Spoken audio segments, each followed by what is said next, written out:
আরে জাস্ট ভিড়টা দেখো, কিসের ভিড় তাই ভাবছো? আরে বলছি দাঁড়াও, সামান্য জুতো কাউন্টারে যদি এত ভিড় হয়, তাহলে ভাবো মন্দিরে কত ভিড় হবে।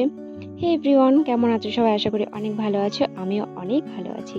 তো তোমরা অন্য কোনো ভিডিওতে নিশ্চয়ই দেখেছিলে যে আমরা দীঘায় গেছিলাম সবাই মিলে ঘুরতে। তো দেখো এখানে হচ্ছে মন্দিরটা অনেকটাই দূর রাস্তা থেকে, আর এরকম গোল গোল করে না যেতে হচ্ছে, অনেকটাই দূর। আর ওই মাঠের ভেতরে ওই যে মন্দির দেখতেই পাচ্ছ, অনেকটা দূর রাস্তা থেকে, অনেকটা দূর। তো ওখানে জুতো রেখে আমরা মন্দিরের দিকে এগিয়ে যাচ্ছি আস্তে আস্তে। আর মন্দিরটা ঢুকে এত সুন্দর, কি বলবো, আমি তো জাস্ট দেখে অবাক। এত সুন্দর, অনেক দিনের ইচ্ছা ছিল যে কবে এই দর্শন করব, জগন্নাথ দেবের দর্শন করব। তো আমরা যখন অনেক দিন আগে গেছিলাম তখন পুরোপুরি তো মন্দিরটা তৈরি হয়েও পারেনি। তো তখন থেকেই ভাবছিলাম যে এই মন্দিরের দর্শনটা কবে হবে কবে হবে, তো ফাইনালি হয়ে গেছে।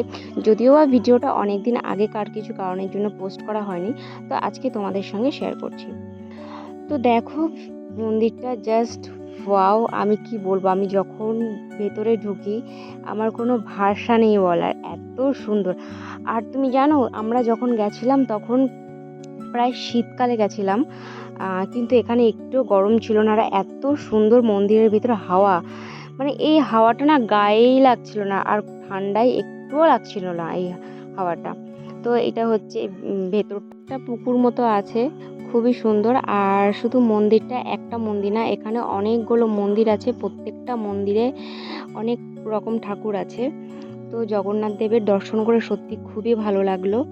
তোমরা কারা কারা গেছো অবশ্যই কমেন্ট করে জানিও। আর যদিও বা ভেতরে মোবাইল অ্যালাউ করছিল না, কোনো ক্যামেরা অ্যালাউ করছিল না, কিন্তু চুরি করে তুলেছি। জানোই তো আমরা মেয়েরা যেখানেই যাব সেখানে ফোন অটোমেটিক ক্যামেরা অনই থাকবে। তো তোমাদের কেমন লাগলো?